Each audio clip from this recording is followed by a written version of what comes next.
21장 1절에서부터 16절까지 말씀입니다. 사도행전 21장 1절에서부터 16절까지 한 절씩 교독하겠습니다. 우리가 그들을 작별하고 배를 타고 바로 고스로 가서 이튿날 로도에 이르러 거기서부터 바다라로 가서 구브로를 바라보고 이를 왼편에 두고 수리아로 항해하여 두로에서 상륙하니 거기서 배의 짐을 풀려 함이러라.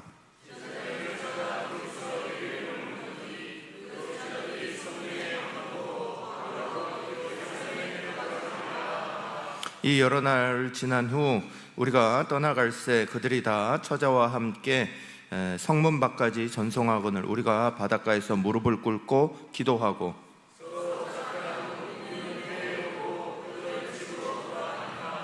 두로를 떠나 항해를 다 마치고 돌레마이에 이르러 형제들에게 안부를 묻고 그들과 함께 하루를 있다가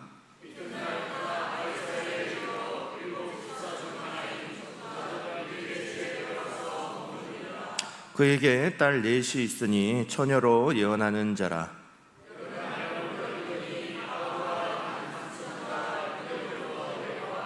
우리에게 와서 바울의 띠를 가져다가 자기 수적을 잡아매고 말하기를 성령이 말씀하시되 예루살렘에서 유대인들이 이같이 이 띠 임자를 결박하여 이방인의 손에 넘겨주리라 하거늘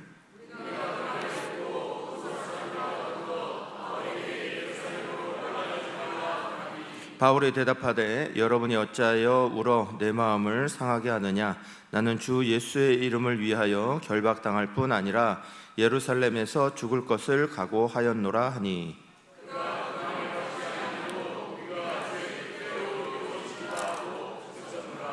이 여러 날 후에 여장을 꾸려 예루살렘으로 올라갈새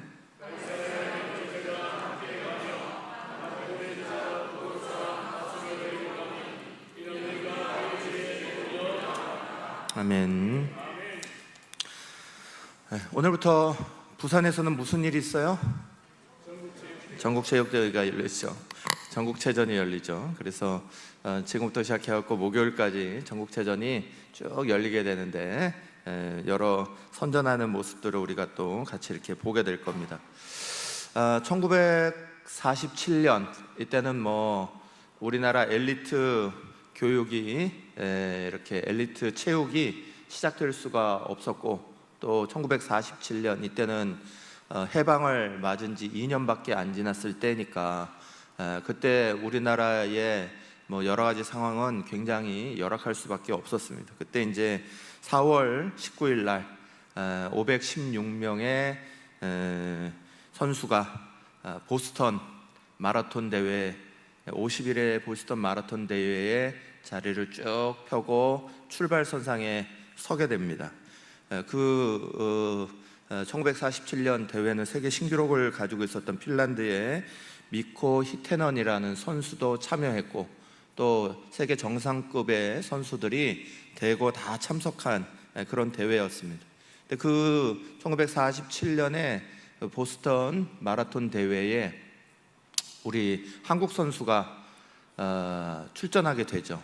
그때는 미군정 체제 안에 있어서 미군정이 허락을 해줘야 됐고 또 그것이 허락한다고 하더라도 대단한 비용을 모금해야 됐고 뭐 여러 가지 상황들이 시작부터 굉장히 어려웠지만 이 선수들이 송기정 우리 마라톤 금메달리스트를 감독으로 해서 이 남승용이라는 선수와 서윤복이라는 선수 이 세 분이 괌 기지를 들려서 그러니까 미군 비행기를 타고 우리나라에 출발해서 괌 기지를 들려서 또 하와이를 들려서 그래서 미국 본토로 들어가서 보스턴까지 이렇게 그 몇 번의 비행기를 갈아타고 또 바꿔 타고 이러면서 그 장거리에 여행을 가서 거기에 도착해서 이 4월 19일 날 마라톤 대회에 서게 된 거죠.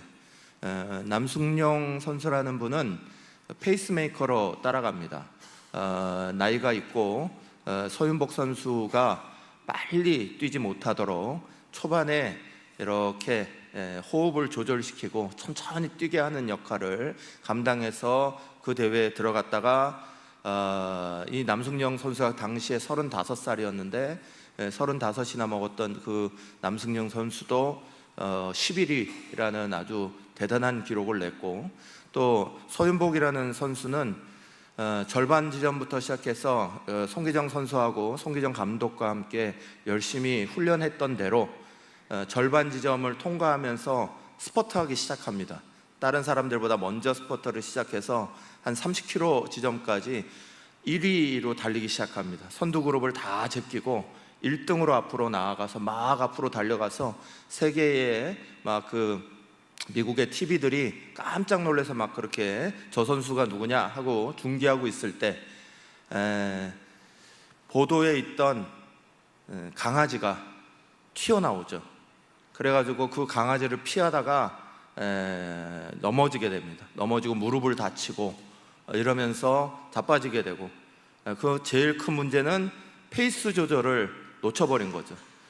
쭉 달리던 그 호흡 조절을 하고 열심히 달리던 선수가 갑자기 확 꼬꾸라지고 나니까 페이스를 다시 끌어올리는 것 자체가 너무 힘들었는데, 그런데 시간이 지나면 지나갈수록 페이스를 다시 찾아냅니다. 그리고는 쭉 뒤쳐졌던 것을 다시 역전을 시켜서 한 명 한 명을 제껴가면서 앞으로 치고 나아가서, 그래서 그 보스턴 대회에서 첫 번째로 세계 신기록으로 금메달을 따게 되는 그런 쾌거를 이루게 됩니다. 그게 서윤복이라는 송기정 선수 다음으로 금메달을 땄던 마라톤 선수였습니다. 마라톤 달리는 경주자에게 있어서는 마지막 골대, 마지막 골인 지점, 그게 가장 중요하죠. 그것만 보고 달려가는 거예요. 거기에 호흡을 맞추고 거기에 최선을 다하고 가다가 쓰러지죠. 어쩔 수 없는 상황들 때문에 쓰러지고 넘어져서 그래서 페이스를 잃고 이것들을 다 놓쳤는데, 그런데 그걸 다시 추려냅니다. 다시 그 페이스를 추리고 그리고 앞을 향해서 또 달려가서 결국은 그 의지에 서윤복 선수가 세계를 깜짝 놀라게 하는, 대한민국이라는 나라가 세상 가운데서 사라졌다가 일본이라는 곳 안에서 완전히 세상 가운데 사라졌다가 독립과 함께 해방과 함께 당당히 세계 무대로 돌아오는 이제 그런 것들을 알리게 된 큰 계기가 만들어졌습니다. 바울은 하나님이 주신 결의가 있었습니다. 예루살렘을 향해 가야 되고 거기에서 동족들에게 복음을 전해야 되고 또 로마로 들어가야 되고, 그래서 세상 끝까지 가서 복음을 전해야 되고, 로마서 10장 1절은 이렇게 선포하죠. 형제들아, 내 마음에 원하는 바와 하나님께 구하는 바는 이스라엘을 위함이니 곧 그들로 구원을 받게 함이라. 아멘. 예루살렘에 가려고 애를 쓰고 빨리 달렸습니다. 그래서 에베소 장로들을 에베소에 가서 만나지도 못했습니다. 지난주에 말씀을 같이 나눴던 것처럼 에베소 장로들을 밀레도라는 곳에 와서 그들과 만나면서 그들에게 내가 마지막 길을 간다라고 전하고 예루살렘으로 목표를 잡고 들어갔습니다. 예루살렘으로 목표를 잡았던 가장 중요한 건 내 사랑하는 동족들에게 복음을 꼭 그 오순절 전에 도착해서 전하겠다는 일념으로 예루살렘을 향해 달려 들어갔습니다. 그리고 그 예루살렘에서 멈추지 않았죠. 그의 사명은 주님이 바른 대로 자기를 부르신 대로 땅끝까지 이루는 거였습니다.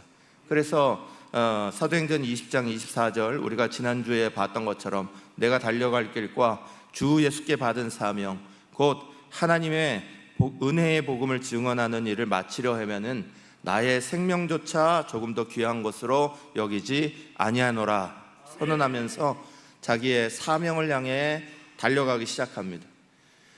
그 자리로 들어갈 때, 이 에베소 땅으로 들어가기 바로 직전에 자기를 사랑하는 사람들과 만나는 자리가 이루어졌습니다. 오늘 본문 21장 4절입니다. 같이 읽겠습니다.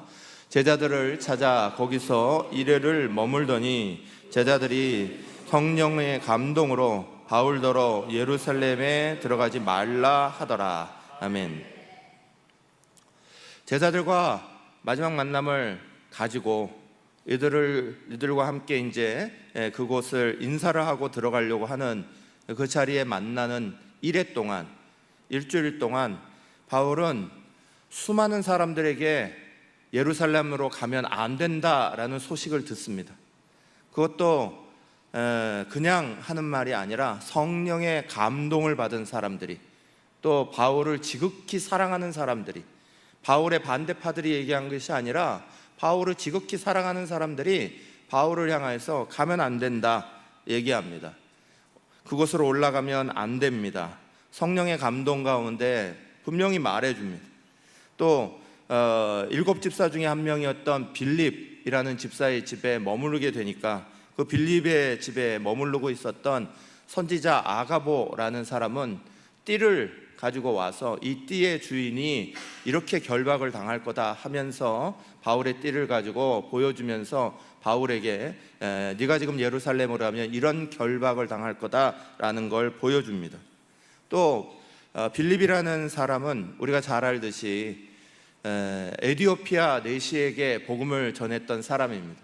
그는 성령에 의해서 광야로 달려갔던 사람이고 그 광야에서 에디오피아 내시를 만나고 복음을 전했습니다.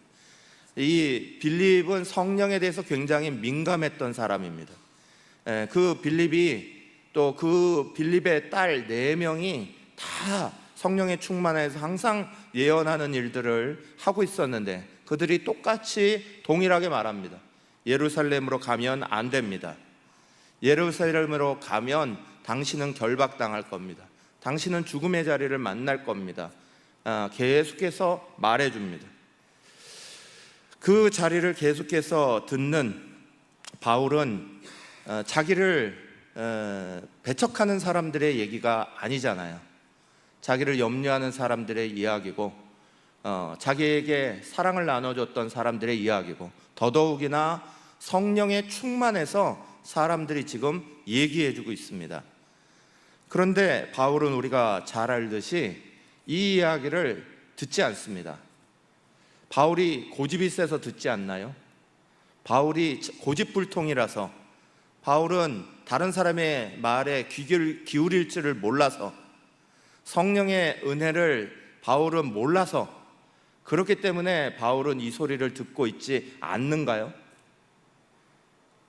사랑하는 여러분, 바울이 어떤 마음으로 이 많은 사람들이 자기를 향해서 올라가면 상할 거다, 올라가면 죽임당할 거다, 올라가면 네가 결박을 당하고 큰 화를 당할 거다 하는 소리를 어떤 마음으로 듣고 있지 않을까요? 바울에게 있어서 가장 중요한 건 거기에 들어가서 환난을 만난다 하는 사실에 대한 소식을 아는 것, 모르는 것, 그게 중요한 게 아닙니다. 바울에게 있어서 자기의 삶에 환난이 오느냐 오지 않느냐, 이게 중요한 게 아닙니다. 바울에게 있어서 중요한 건 뭘까요? 주 예수께 받은 사명이죠. 주님이 나를 부르신 이유죠. 주님이 나를 부르신 그 이유 앞에 때로는 장애물이 가득 쌓입니다. 그래서 그 장애물이 나로 그 주님의 사명을 향해 가지 못하도록 길을 막는 일들이 펼쳐집니다. 그런데 바울은 그 장애물을 장애물로 받아들이지 않았습니다. 자기를 사랑하는 사람들이 지금 얘기해주고 있는 거예요. 자기를 적대시하는 사람들의 얘기가 아닙니다. 사람의 말로 말해주고 있는 게 아닙니다. 성령에 충만해서 말해주고 있는 겁니다. 그런데 바울도 똑같이 얘기합니다. 나도 안다는 거예요. 그 사실을 내가 예루살렘에 들어가면 알고 있다는 거예요. 그러면서 사람들에게 이렇게 말하죠. 13절입니다. 같이 읽겠습니다. 바울이 대답하되 여러분이 어찌하여 울어 내 마음을 상하게 하느냐. 나는 주 예수의 이름을 위하여 결박당할 뿐 아니라 예루살렘에서 죽을 것도 각오하였노라 하니. 아멘. 수많은 사람들이, 믿는 사람들이나 믿지 않는 사람들이나 우리의 앞길을 알고 싶어 합니다. 앞에 어떤 일이 벌어질지에 대해서 궁금해 합니다. 그리고 그 일들이 좋은 일이 벌어지기를 바라는 마음이죠. 어떤 사람도 내 앞길에 환란이 펼쳐질 것을 알고 환란의 자리로 가고 싶어 하는 사람은 없습니다. 어떤 사람도 내가 내 눈앞에 나쁜 일이 벌어질 거야 하면 그걸 피하고 싶은 마음이 사람의 당연한 마음일 수도 있습니다. 그런데 바울은 어떻습니까? 바울은 지금 이 소리를 다 듣고 이 이야기를 다 듣고 있는데 피하려는 마음을 가지고 있지 않습니다. 바울에게 있어서 복음을 전하는데 만나는 환난, 내가 살아가면서 겪는 환난, 이 환난의 자리는 바울에게 있어서 중요한 문제가 아니었으니까 그렇죠. 20장 23절에서는 이렇게 바울이 고백합니다. 같이 읽습니다.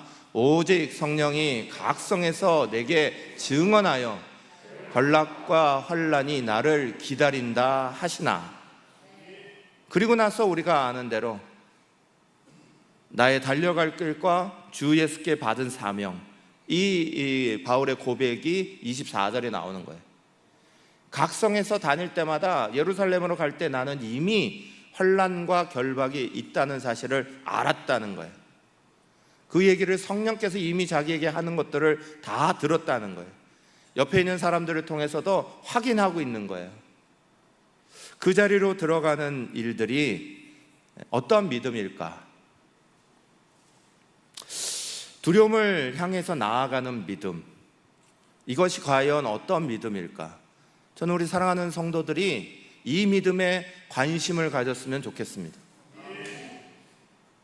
우리의 편안함에 대한 것들에 대한 믿음, 복을 받을 거에 대한 믿음, 좋은 일이 벌어질 것에 대한 믿음, 꽃길이 열려질 것에 대한 믿음, 이 믿음에 대한 것만 관심 가지지 마시고 어려움이 우리 가운데 닥쳐질 것, 그러나 그 어려움을 이겨나갈 수 있는 믿음, 어려움이 눈앞에 보이지만 그 어려움을 향해서 자신을 던질 수 있는 믿음, 우리는 여기에 관심을 가져야 하는 거예요. 사랑하는 여러분, 하나님이 우리를 부르시고 또 그 부르심에 맞게 사명을 우리 가운데 허락하시고 그 사명의 자리가 나의 가정이든 나의 교회든 또 나의 직장이든 내가 만나고 있는 사람들의 속에 있건 또 그것보다 더 크게 선교의 자리건 어떤 자리건 간에 우리에게 있어서 그 자리가 결코 녹록치 않은 건 사실입니다. 수많은 사람들은 앞을 알고 싶어 합니다. 왜냐하면 피하고 싶으니까.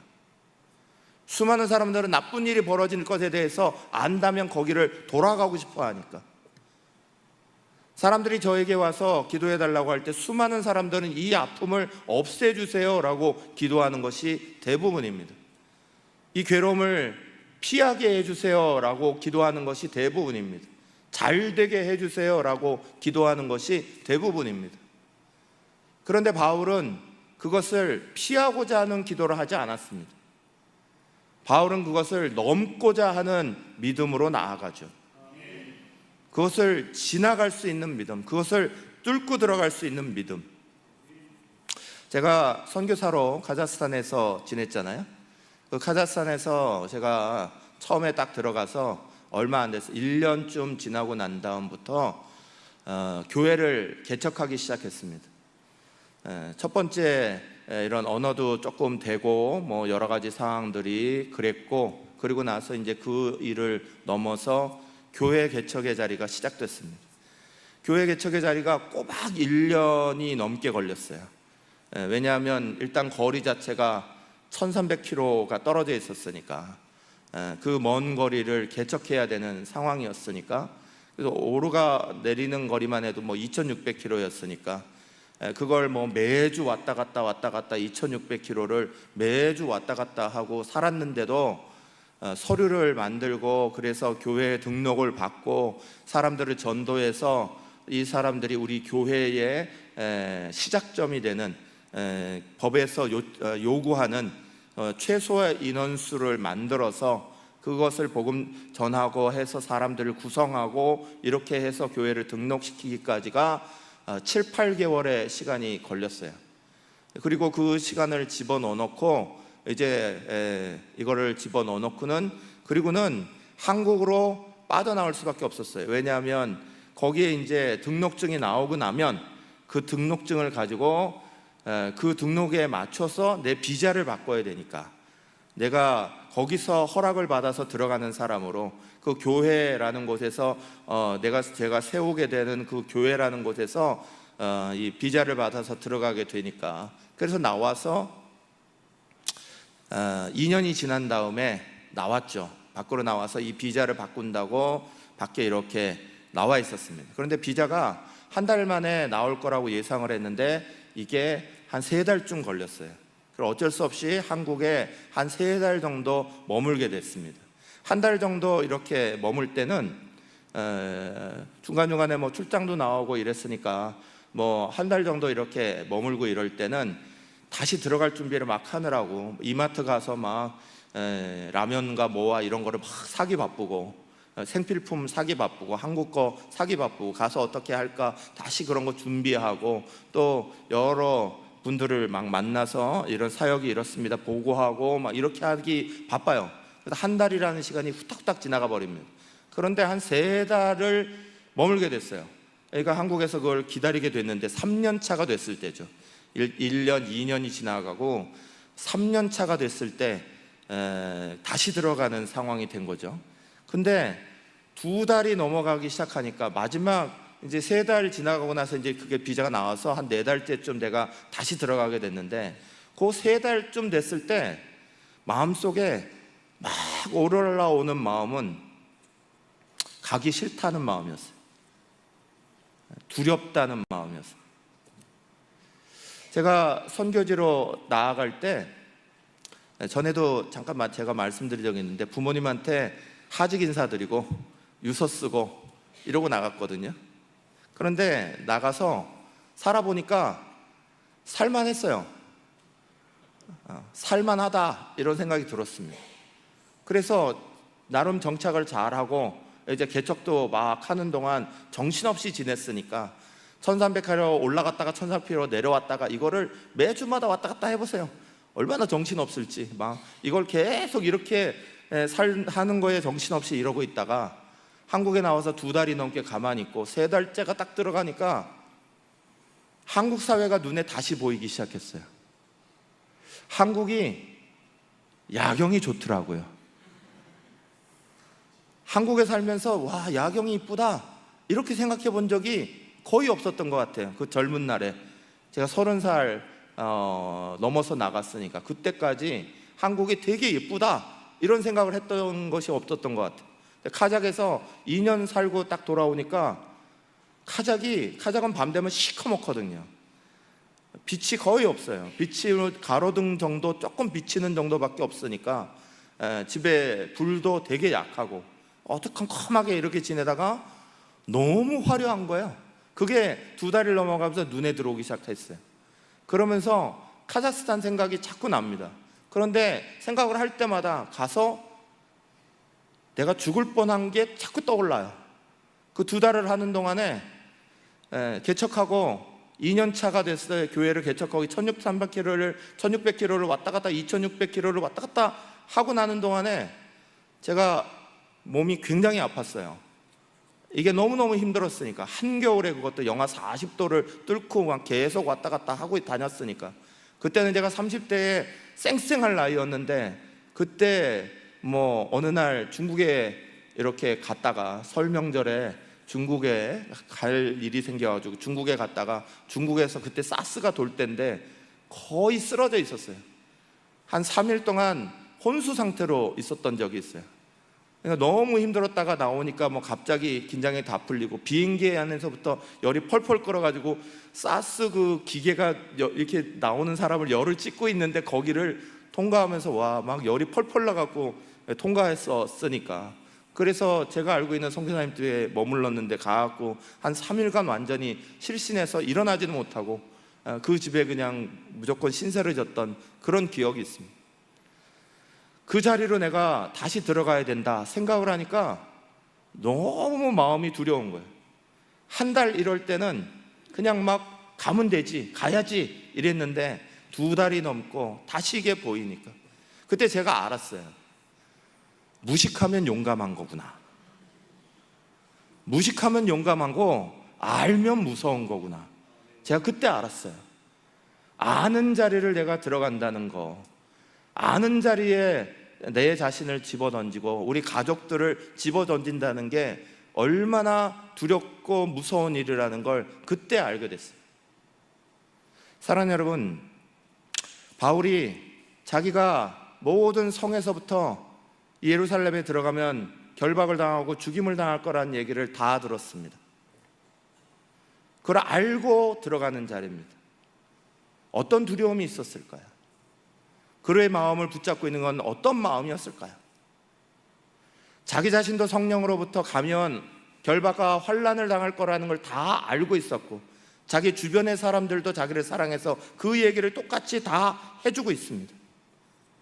그런데 그것을 넘는 믿음이 어떤 믿음일까요? 선지자들이라고 다 이 믿음을 가졌던 거 아닙니다. 우리가 잘 아는 대로 구약의 가장 위대한 선지자는 모세였습니다. 우리가 잘 알듯이 모세는 하나님이 3장 10절에 이제 내가 너로 바로에게 보내어 너에게 그 내 백성 이스라엘 자손을 애굽에서 인도하여 내게 하리라 명령하시니까, 그때부터 한 거는 제가 그거 가겠습니다가 아니었습니다. 거부하기를 무려 6번을 거부합니다. 온갖 핑계를 다 댔습니다. 모세가 하나님께 이르되 내가 누구에게 바로에게 가며 이스라엘 자손의 애굽에 인도하여 내리까부터 시작을 해갖고, 뭐 지팡이가 뱀이 되고 손이 문둥이가 되는 기적을 경험하고 나서도 하는 말이, 오 주여 나는 본래 말을 잘하지 못하는 자입니다. 주께서 주의 종에게 명령하신 대로 역시 그러하니 나는 입이 뻣뻣하고 둔합니다. 이제 가라 막 이렇게 얘기를 하셔도 항상 모세는 못 갑니다 그랬습니다. 마지막으로 4장 13절에는 이렇게까지 말합니다. 모세가 이르되 오 주여 보낼 만한 자를 보내소서. 출애굽기 4장 13절에 이 말을 하고 나니 하나님이 막 화를 내시며 보내버리셨습니다. 모세라고 하나님의 일을 감당하라고 보내는 일이 쉽게 느껴지지 않았습니다. 우리가 구약에서 잘 아는 요나, 하나님의 일들을 해야 되는 선지자였습니다. 그런데 그거 가는 거 싫어했습니다. 안 가려 했습니다.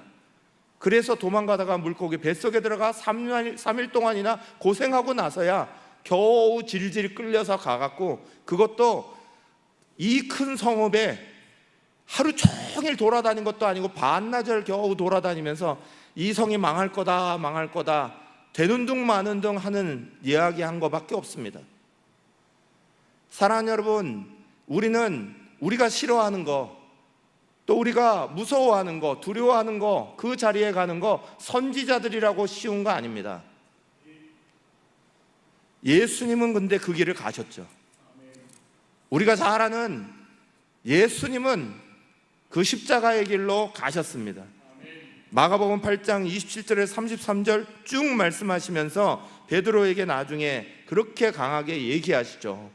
32절 33절 말씀에 보면 드러내놓고 이 말씀을 하시니 베드로가 예수를 붙들고 항변함에 써 있습니다. 예수님께서 이제는 내가 죽으러 갈 거야, 나는 이제 죽어야 사흘 만에 살아날 거야 얘기하니까 베드로는 절대 안 됩니다 항변합니다. 그러자 예수님 돌이키셔서 33절에 예수께서 돌이키사 제자를 보시며 베드로를 꾸짖어 이르시되 사단아 내 뒤로 물러가라. 내가 하나님의 일을 생각하지 아니하고 도리어 사람의 일을 생각하는도다 하셨어요. 예수님은 그 길을 가셨습니다. 바울도 지금 예수님의 길을 가기 원하는 거예요. 선지자들의 길이나 다른 사람들의 길이 아니라 예수님이 걸어가셨던 길, 그 길은 환난이 보이는 자리여도, 죽음이 보이는 자리여도 주님이 우리에게 부르시는 자리였기 때문에 그리스도의 예수를 향하여서 그 앞길로 달려갔습니다. 사랑하는 여러분, 우리는 이 믿음이 무엇인가 관심을 가져야 합니다. 우리의 믿음의 관심은 뭐가 관심입니까? 뭐가 우리의 믿음의 관심입니까? 복받는 길로 가는 것이 믿음의 관심입니까?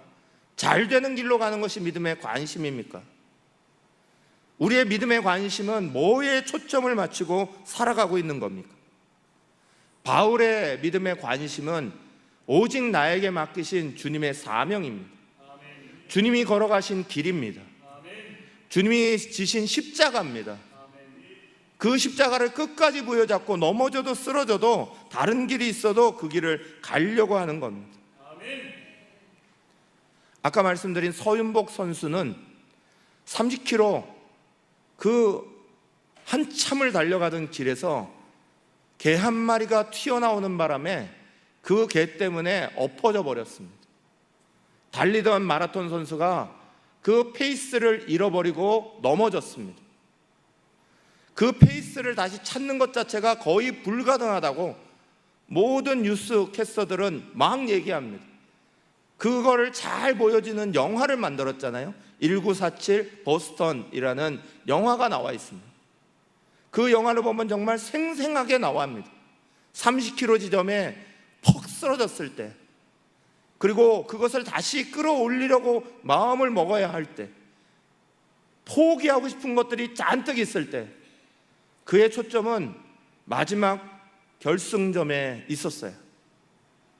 그리고 그 결승점을 향해서 자기가 할 수 있는 만큼 터벅터벅 걷기 시작하면서 조금 뛰기 시작하면서 다시 열심히 달리기 시작하면서 페이스를 회복하고 끝까지 그 길을 향해 갑니다.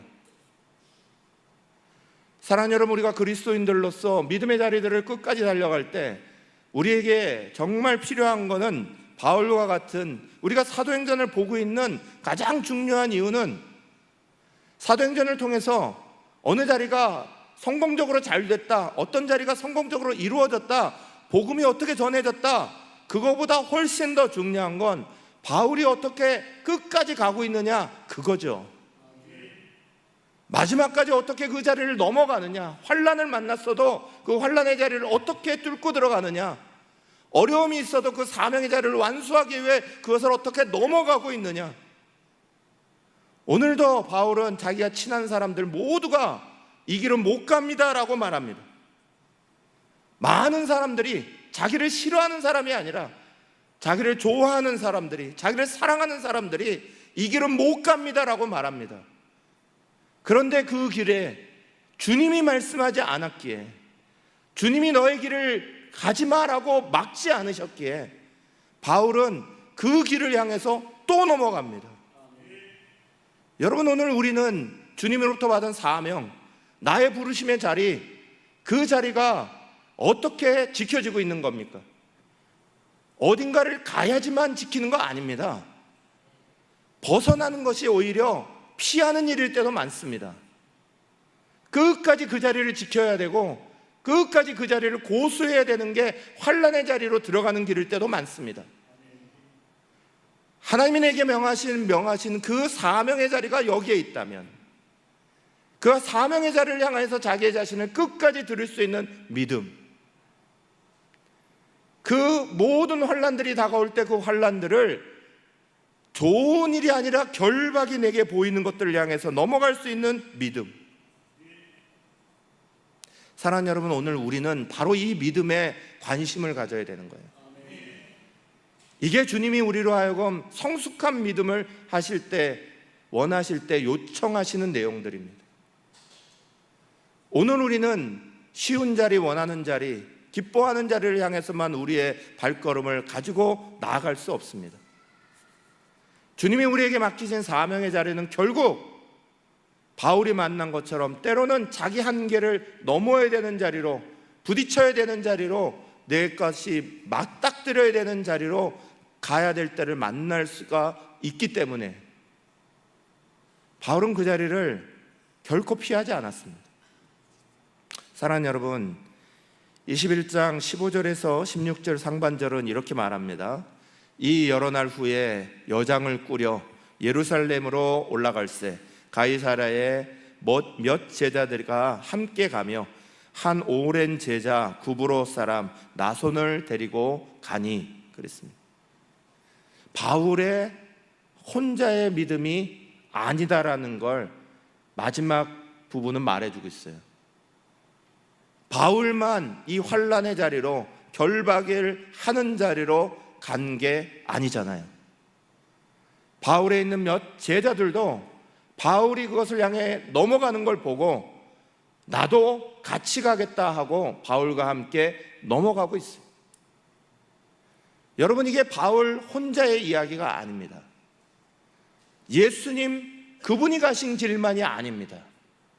오늘 우리가 걸어가야 되는 자리, 우리도 그 본을 받아 함께 붙잡고 넘어가야 되는 자리. 때로는 환난이 보여요. 뻔한 것들이 보입니다. 여기에 수많은 분들이 인생의 나이를 드시고 앉아 계십니다. 저도 어느 정도 나이를 먹다 보니 앞에 무슨 일이 벌어질지 예상이 충분히 됩니다.